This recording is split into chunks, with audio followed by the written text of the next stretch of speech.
Everyone. My name is Darren McHugh from DTC. We're going to be getting started here in just a couple of minutes. We want to give another minute for people to arrive. So we'll be back with you shortly in about 2 minutes.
All right, everyone. Well, thank you for joining us again. My name is Darren McHugh with DTC, formerly known as Dental Technology Center.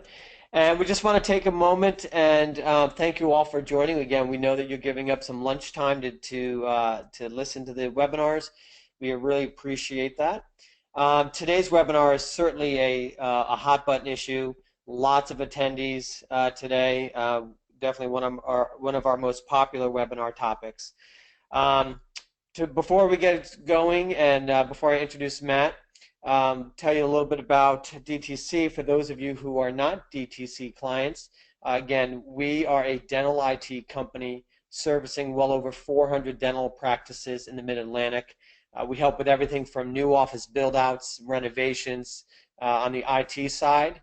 We help with backups, HIPAA compliance, phone solutions, voice over IP, and day-to-day computer support. So every time you're getting ready to throw that computer out the window, we'd rather you don't. Call us instead so that we can go ahead and help you resolve whatever issue may be. The webinar series that we put together is a result of a lot of our practices asking us for different resources, and because we're in practices every day, we certainly get these questions on all different topics. So we thought it would be advantageous for all of our practices to be able to come to one source to get information on lots of different topics. So you can find our webinar series on our website. We have a new page up there showing you the calendar for the website or for the webinars coming up. And on that calendar, you can actually go ahead and register from that calendar itself.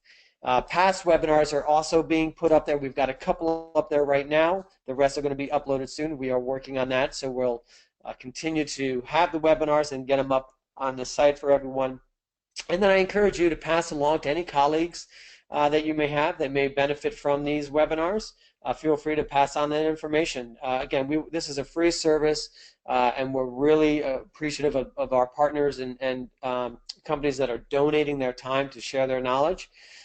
So it's been a successful event so far. A couple of housekeeping items. We have everybody on mute so that we can go ahead and just cruise through the webinar, lots of information. But you'll notice that there's a question tab that you can go ahead and type in any questions that you have. At the end of our 30 minutes segment, we'll do a Q&A. So go ahead, type in your questions, and we'll relay them over to Matt so he can go ahead and answer them from there. And without further ado, let's tell you a little bit about Matt and Unitas Dental. So Unitas Dental, they currently work with hundreds of practices across the country and focus primarily on helping practices increase revenue generated from participating in network with PPO Insurance. So you'll be able to learn more about the website through Matt, and through their website, unitasppposolutions.com. But Matt Hironaka is the Chief Operating Officer and in-house counsel for Unitas Dental. He's been helping defend defending professionals, including dentists, in malpractice lawsuits. And he has also assisted multiple dentists with matters including buy and sell agreements and partnership agreements and associate dentist employment agreements. So Matt has a wealth of knowledge in the dental industry. So I'm going to go ahead and turn it over to him, Matt, and we'll sit back and listen. And then again, everybody just type in your questions as they come up, and we'll hit them at the end. Thanks, Darren. Everyone, thank you for making some time to join this webinar today. As Darren mentioned, my name is Matt Hironaka. I'm the operating officer and in-house counsel here at Unitas Dental. I left a law practice several years ago to come join Unitas and really probably had my introduction to working with dentists and dental practices during my 7 years practicing law.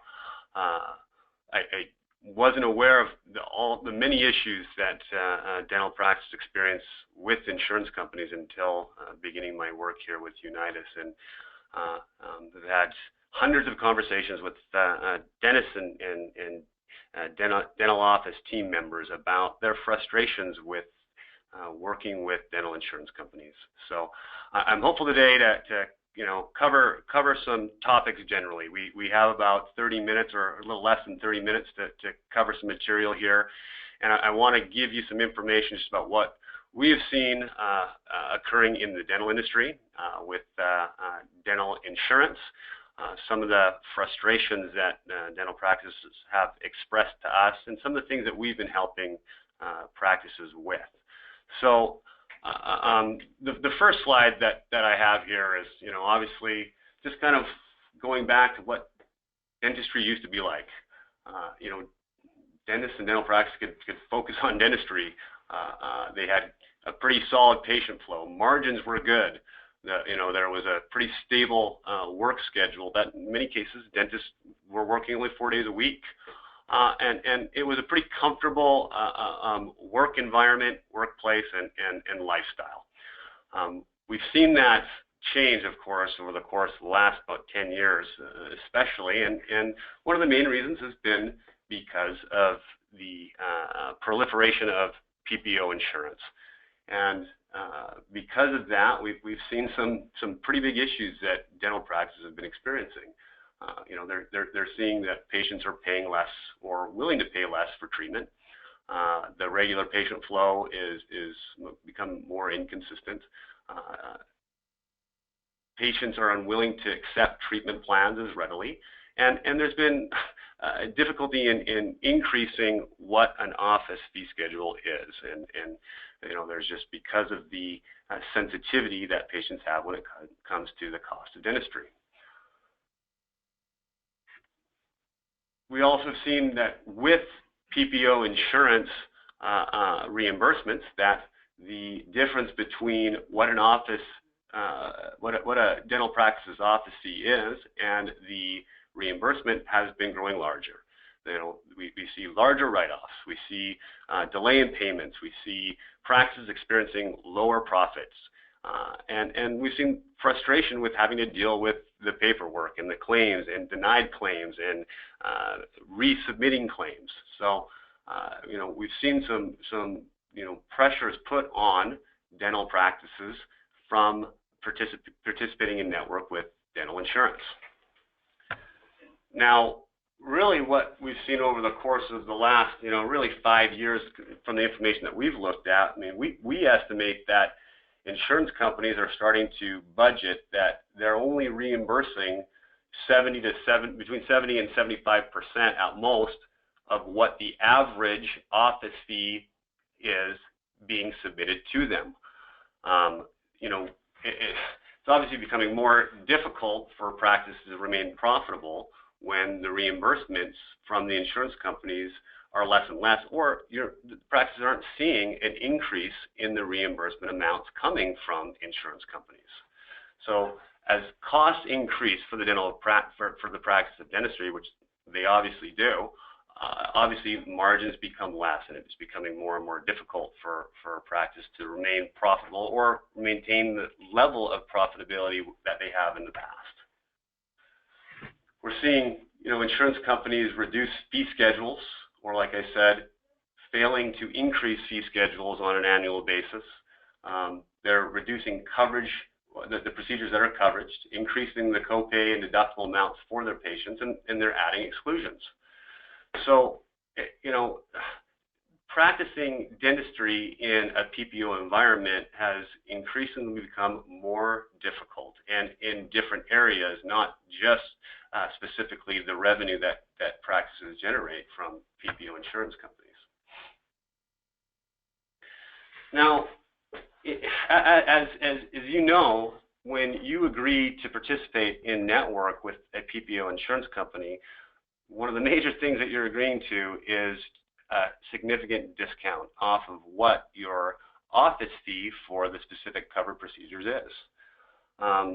In addition, if you look at your PPO insurance contract, there's a number of provisions also that really seem like the trade-off for your in-network status and what the insurance companies are reimbursing you is a pretty inequitable relationship at times. And one of the things that we've seen over the last several years is these different provisions where the insurance company is making sure that they explain to you that by participating in network doesn't mean you're going to increase the number of patients that are insured by that insurance company. Not only that, they are reserving the right that if they feel like they want to direct one of their insureds to a different dentist, that they have the right to do so.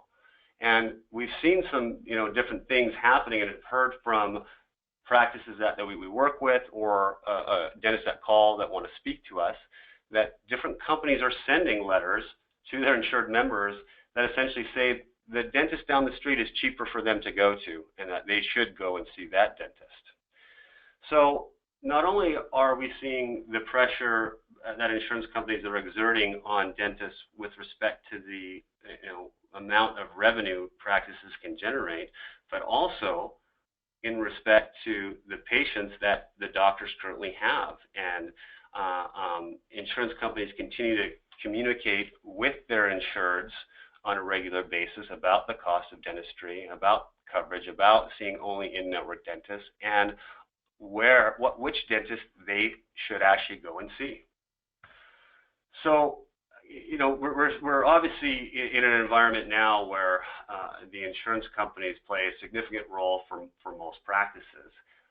Most practices that we speak with are seeing at least 70 and even up to 90% of their revenue being generated from PPO insured patients. And when reimbursements are going down, or at least we're not seeing an increase in those reimbursements that matches inflation or the increase in cost of doing business, it becomes pretty difficult for practices to maintain the high level of care that they strive to provide to all of their patients. One of the other things that we've seen over the course of the last 10 years or so has to do with the different relationships between insurance carriers. And you may have experienced this in one fashion or another when you have a contract with one PPO insurance company and start to find that you are now in network with another insurance company despite the fact that you don't have a contract with that insurance carrier. And that's directly from a result from, if you again look at your provider agreement with the insurance companies, almost all of them have a provision in there where they have the right to essentially share you with other insurance companies. And to just give you some, an example that is fairly recent, as of last year, if a practice was contracted directly with the PPO insurance carrier Aetna, beginning in 2016, Aetna and the insurance company Guardian entered into a shared network agreement. So if you are in contract with Aetna and not otherwise in contract with Guardian, you will find that Guardian patients coming into your practice will be considered in network for your practice because you are contracted with Aetna. Now, these relationships have continued to come up. We're seeing them all over the country. Sometimes they're only specific to specific in one state, but they can have a big impact on a practice. In the Aetna and Guardian situation, a practice may have been content with their participation only with Aetna, and we're seeing a number of patients that are insured by Guardian out of network. The patients were happy, the practice was happy that way. Well, now their Guardian patients are considered in network and are used to receiving or being comfortable with the in-network fees that they're paying to their practice, and to try to do something or prevent that relationship from occurring can have an alienating effect on patients that they may have had for a number of years. But again, it can also present opportunities for how you're participating with insurance, and maybe you can take advantage of that relationship. I mean, there's a number of these relationships that exist out there between specific insurance carriers. Aetna and Guardian being the one example I've used. We've seen the insurance company Assurant having a network relationship with Aetna, and then also a portion of United Concordia patients.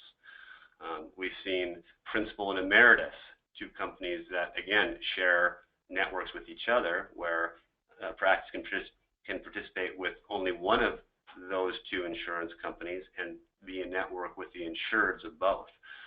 And the reason that can be advantageous is because the insurance companies have different fee schedules associated with each plan.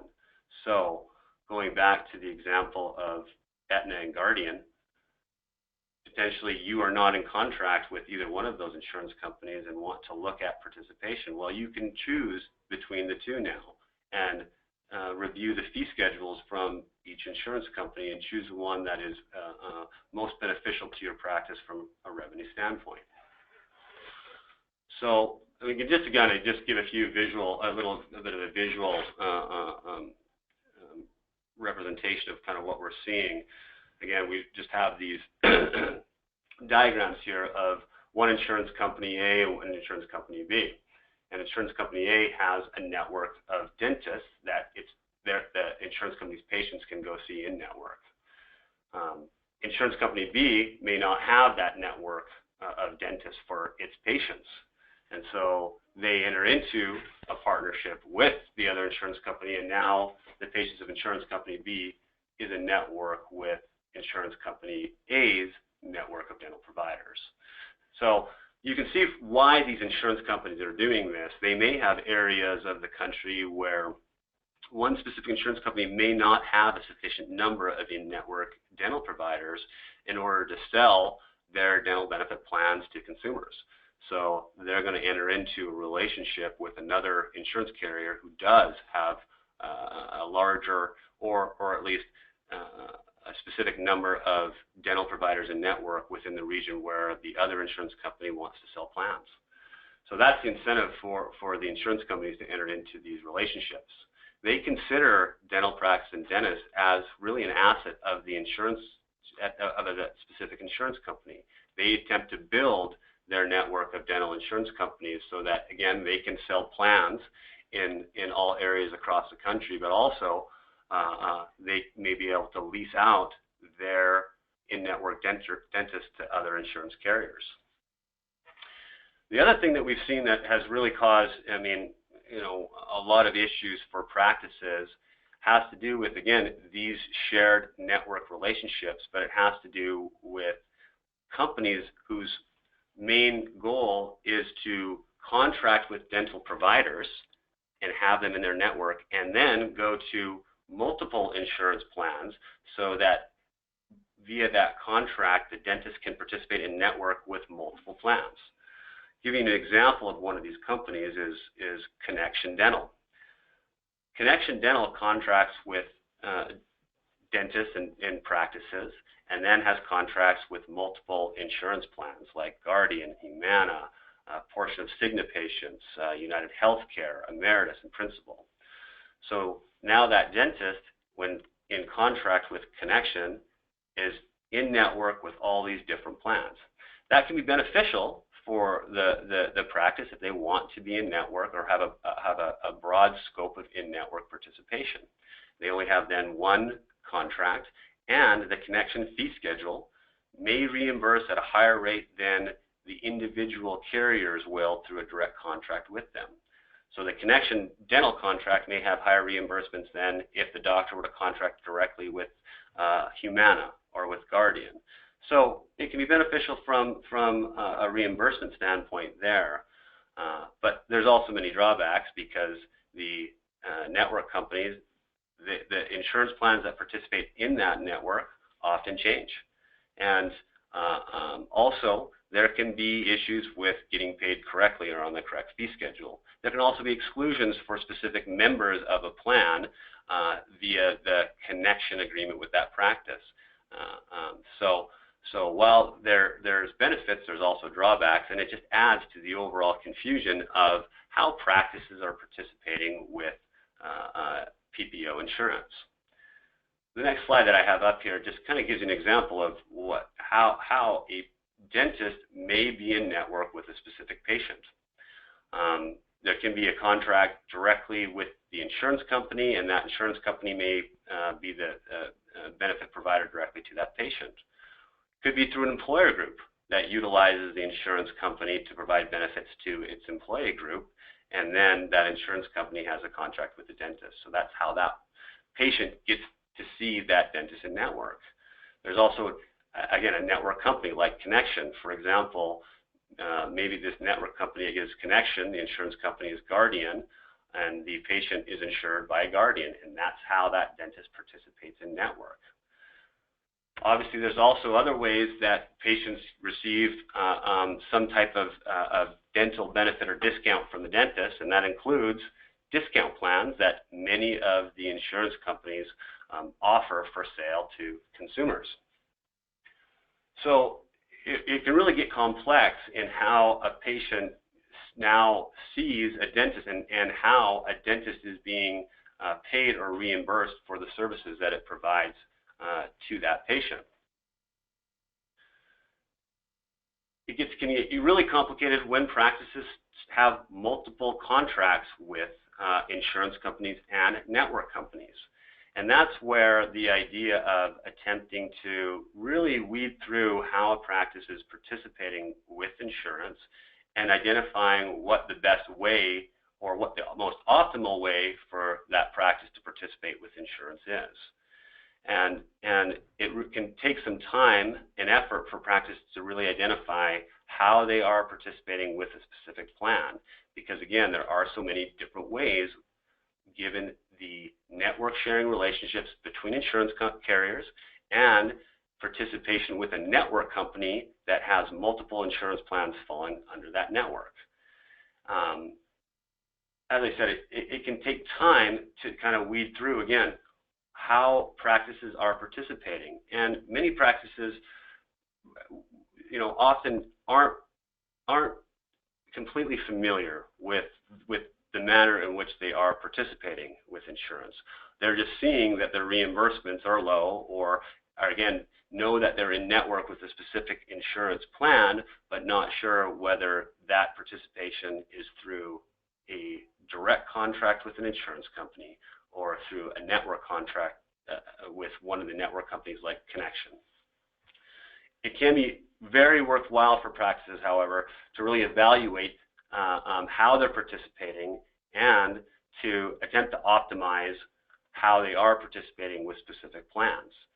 And what we have seen with many practices is that when they have really evaluated their participation and identified the insurance carriers that are offering the highest reimbursements and ensuring that they're opting out of participation with shared network relationships where they can, and to avoid participation with insurance plans that they don't want to be in network with, the resulting increase in reimbursements can be significant. So, I just wanted to try to give an overview to you of what we're seeing with the different relationships in the insurance carrier or the PPO insurance industry, and the things that can be detrimental to practices, and how you can go about evaluating and potentially adjusting your participation in a manner that's going to be beneficial to your practice from a revenue standpoint. Now, obviously, the other things that you need to do are look at each reimbursement fee schedule from the insurance carriers that you're participating in network with. There are opportunities to negotiate with the insurance carriers. Not all insurance carriers will negotiate, but the majority do. And you need to take advantage of every opportunity that you have to increase the revenue that you're generating from PPO revenue. One of the first things that you need to look at before you start negotiations are what your office fees are set at. And the reason is that your office fee schedule, the fees that you charge for a fee-for-service or a cash-paying patient, do have a correlation to PPO reimbursements. The correlation is both direct and indirect. Directly, your fees, you may have noticed, will come into play if you are a Delta Premier provider. In most states, you have the opportunity to submit your office fees to Delta, and they may adjust your Premier reimbursements. Also, if you completed negotiations with one or more insurance companies, you may have received a form that asks as an initial step in negotiations to identify the procedure codes that you would like to negotiate. And then the insurance company asks you what your fee is for each code. So obviously, they are looking at your fees as part of the negotiation process and whether or not they are going to increase the reimbursements you're currently receiving. Indirectly, you submit on every claim form to the insurance company what your office fee is for that procedure. Obviously, you receive the reimbursement, you have to adjust what your office fee is, but the insurance companies collect that information. And they use that information to determine on what percentage discount they're trying to get for specific areas. As one of the kind of first slides that I showed, they are really looking for, from the data that we've seen, and also from discussions that we've had with insurance carriers, that they're looking for a pretty significant discount off of what the average fee is for each code in specific geographic areas.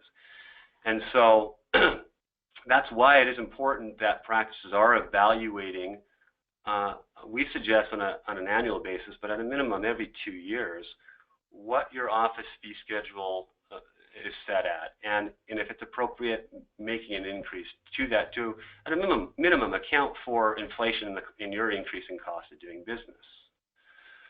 So before any practice, goes through the process of initiating negotiations with insurance companies, one of those first steps should really be evaluating your office fee schedule, trying to come up with a target fee that takes into account what the cost of doing business is, and for each code. Really, your office fees should be set at a minimum 15% above what the PPO insurance companies are reimbursing to you. Again, you've got to account for the fact that when you're a network with insurance, right out of the gates, you're giving 15 to 25%, if not more, of a discount to the insured patients. So, part of your strategy in either negotiating with insurance companies and even looking at opportunities to optimize participation should start out with an analysis of what your office fees are and ensuring that your office fees are set at a competitive level and to take into account the large discount that the practice is giving to insured patients.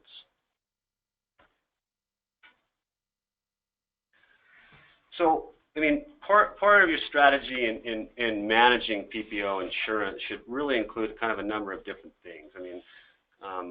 Kind of the last thing that we've been talking about here is what your office fees are, where they're set, and really evaluating whether they're set at a competitive level, whether they meet a target range for what you are looking at for your practice to account for the cost of doing business and the margin the practice is looking for.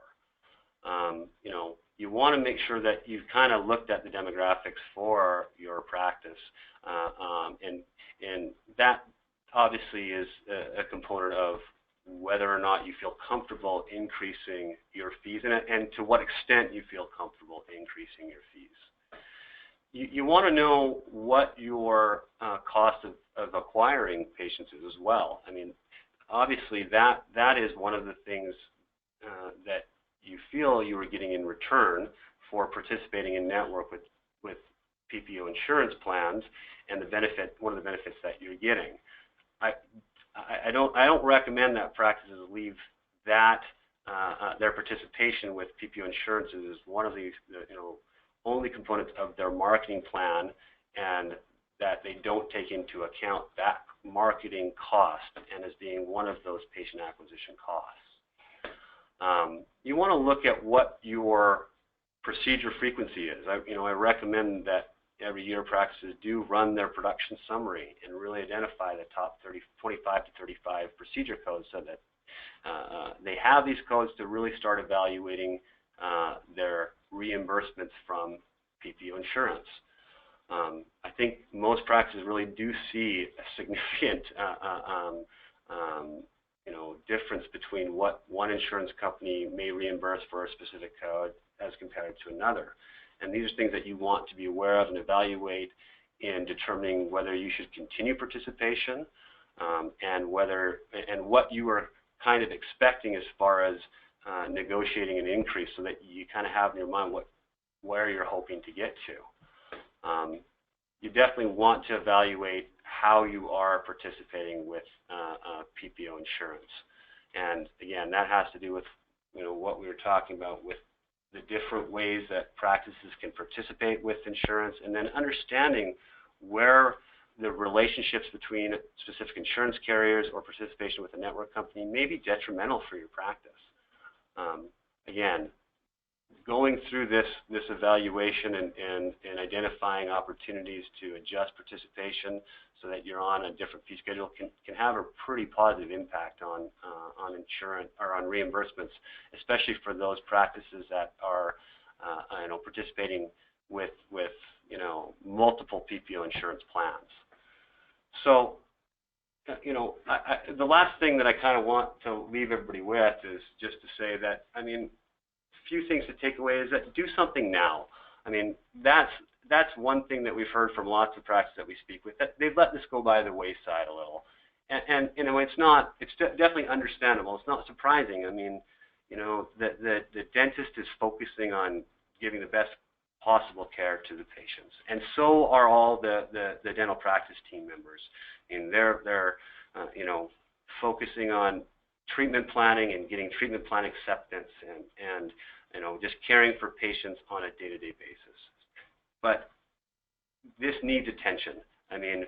If you think with most practices where 70 to 90% of their revenue is coming from PPO insurance, there is a lot that can be done at times for practices that haven't given this attention in a few years, and it can have a pretty positive impact on practice revenue. So start now, and also tell your peers about this. This isn't something that really gives one practice a competitive advantage over another.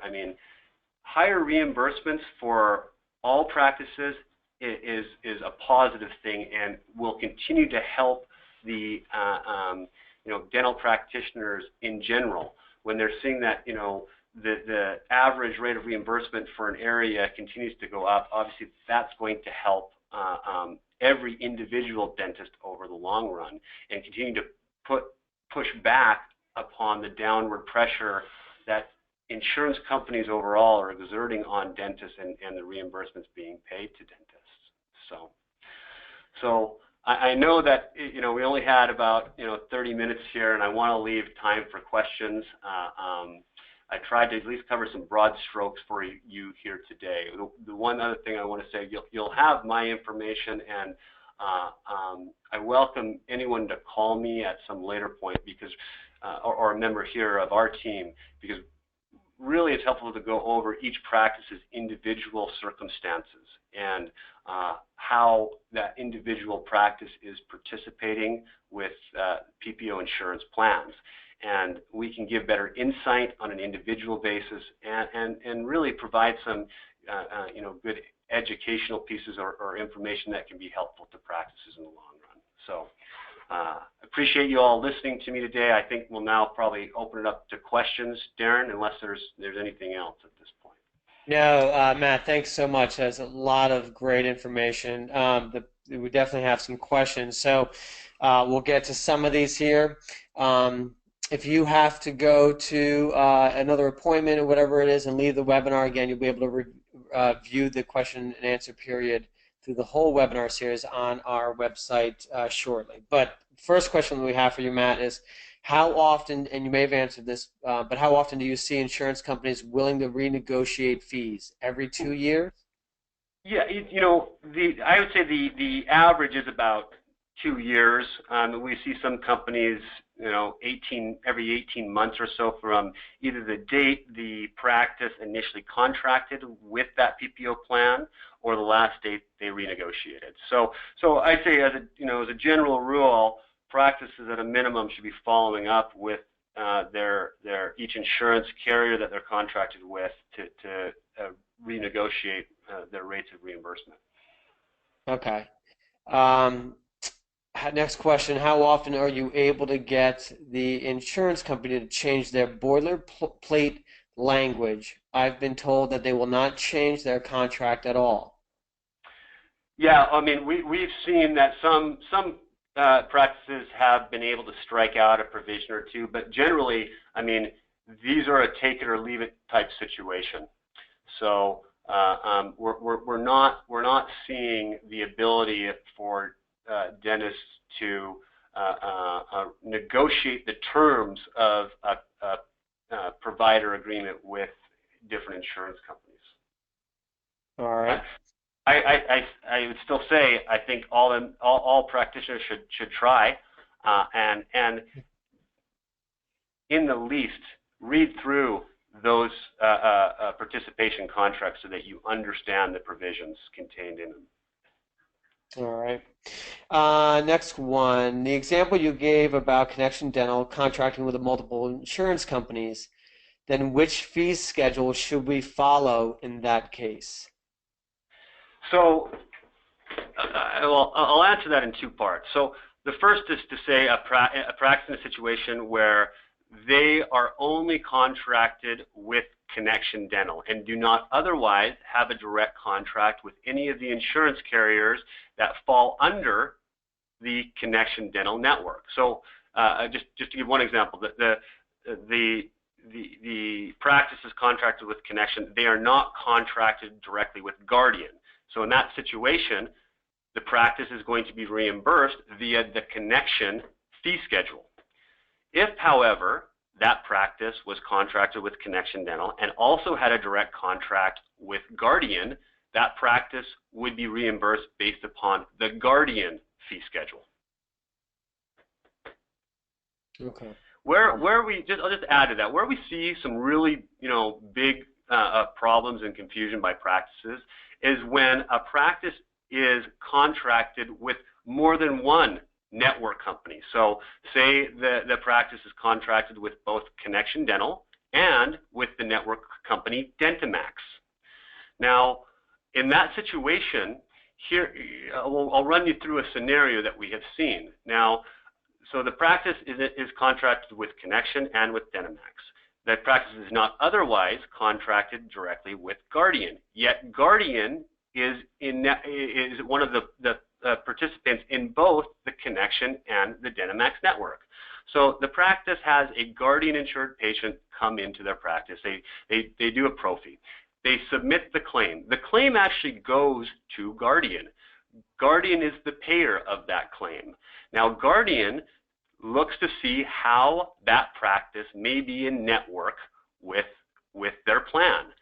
They look to see if they have a direct contract with that practice. Well, no, they don't. Now they look, do they have a network affiliation with that practice? They look to Connection. They say, yep, we do. Are there any other ways that we are in network? Oh, also through Dynamax. So now Guardian has the choice to look at the connection fee schedule or the Dynamax fee schedule.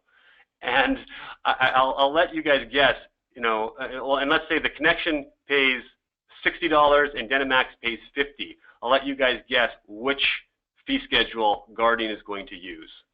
Of course, it's going to be the lower of the two. So that's why it can get confusing when a practice is contracted with more than one network company. And it really does require some untangling to do for that practice. That they'll want to ensure they understand specifically how they are participating with a specific plan and take steps, if they can, to cut off the participation with that plan through whatever contract pays them the least. Okay. All right. Try to get a couple more in here. This one you may be referring to on your last slide, really. But a few things that a practice can just start doing right now that will help get them to better manage the PPOs. I think the first couple things that I recommend for all practices, and I covered a few of them today, is number one, evaluate your office fees. There's lots of resources out there that you can use as a guide to determine whether your office fees are set at a competitive level. We talked to so many practices that haven't looked at their office fees for several years, and I think that they are missing out. They're hurting themselves if they're not doing an evaluation and adjusting their fees to at least account for their increasing cost of doing business. And like I mentioned, the correlation between their office fees and reimbursements. So that I think should always be an initial step. And then again, look at your production summary. Make sure you know what the top 25 to 35 codes are. And that again is setting up for some other things that you're going to do. And that is contact all the insurance companies that you're currently in network with and get a current copy of your fee schedule. Also ask them, hey, is there any other relationships that I am now in via my contract with you? Are there any shared network agreements, so that you understand that by being in network or contracted with a specific insurance carrier, what other plans are you in network with because of that specific contract? And map that out so that you understand it, and so your team in the practice, everybody understands that they have a resource that they can look at. And then, once you have the current fee schedules, you have the top 25, 35 codes, put it in a spreadsheet to compare them. And over those top 20, 25, 35 codes, just do an average of what the in-network reimbursement average is of your office fees. That gives you a good idea when you are looking at whether you should continue participating with specific plans. And then also, again, when you're negotiating and looking at seeing, well, what is a competitive range of reimbursement that we're seeing? Obviously, you'll know if there's a couple of the insurance companies that are reimbursing you much better than the other, there might be room there for negotiation. Okay, great. Those are a few things that I recommend that all practices kind of, take. And again, it's information collection. It's doing some research and analysis to ensure that before you actually start, either negotiating or trying to adjust how you're participating with specific insurance plans, that you have the background information. Okay. Matt, I know we've got a bunch more questions here, but is it okay? The questions that are in the queue, we'll make sure that you get, and if you get a chance, go ahead and respond to them, and they can feel free to reach out to you directly as well. For sure. I'm happy to answer a few more questions today, and we'll certainly respond to every question that I haven't been able to answer if people want to either send them to me directly, and I welcome everybody who was on the call today to call me directly, to email me. We work with practices all over the country, and our goal is to help every single practice that is struggling with PPO insurance, or just has frustration, and to be of assistance in any way we can. Great. Well, we'll make sure that everybody has your contact information. I'll ask you one more question that we have here. Where did it go? What are a few things that we should consider before adding a PPO insurance plan or dropping one? Well, I mean, I think the first couple things before you consider adding a PPO insurance plan are, obviously you want to know whether that plan has insured patients in your area. And some insurance companies are good about providing some information, at least generally for county or a 10-mile radius of a specific zip code. Many are not. They won't give that information. So, I mean, there's some different ways I think that you can determine that, at least get an idea of whether a specific plan has a sufficient number of members that it might make sense to join. You obviously want to make sure that you evaluated the reimbursements and that the reimbursements are such that you feel comfortable that your practice can generate revenue by participating in that plan. You want to know if it's negotiable. Are they going to negotiate with you now, or are they going to negotiate with you in the future? You want to know, again, too, what other relationships you may get yourself into by virtue of contracting with that specific plan. So, I mean, I think those are some of the, important things that you want to, know prior to joining an additional plan. Before you drop a plan, I mean, again, you probably want to explore whether there's opportunities to negotiate, to increase the reimbursement such that you feel comfortable continuing your participation. You want to know, again, the same kind of information as before you join a plan. How many covered lives or insured members are in your area? You want to know specifically for your practice how many current patients you have that participate in that plan that you're considering dropping. And I think too, before you terminate your participation with that plan, you want to have a strategy or a plan in place for how you are going to deal with your current patients that are insured by that plan, how you're going to mitigate any loss of those patients, what you're going to tell them to let them know that they can and should still come to see you as their dentist. So, I mean, I think those are some of the important things that practice should keep in mind before adding a plan or before dropping a plan. All right, great. Well, we are out of time, but we're going to go ahead again. All the questions we'll have a copy of, so we'll be able to get to those responses. I want to take a moment and thank Matt for donating his time. Very busy schedule, and we appreciate you taking time out of it to share all this information with the practices in this Mid-Atlantic region. We are we'll continue to look for other webinars and any other information that you have, Matt. Feel free to forward to me, and we'll go ahead and make sure we disperse through our social media accounts any blogs or things that you may find of relevance to our client base here in the Mid-Atlantic. Also want to just thank everybody for attending. To let you know that our next webinar is on April 13th. It's going to be on practice acquisition. So if you are thinking about buying or selling a practice, this is a great webinar to attend. It's going to be with Dr. Tom Bonsack, a former dentist who's started a company called Mid-Atlantic Dental Transitions, and with Josh Contrucci from Bank of America. So they're going to be able to take us through the world of the steps of practice acquisitions and transitions. We look forward to seeing you all there. Again, everything can be found now on our website as far as registration. And if you know of others that would benefit from these, please feel free to pass along our information.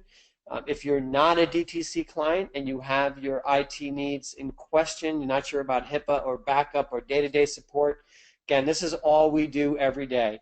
Again, we thank you so much for attending, and reach out to us if we can be of any further assistance. Thanks so much. Thanks.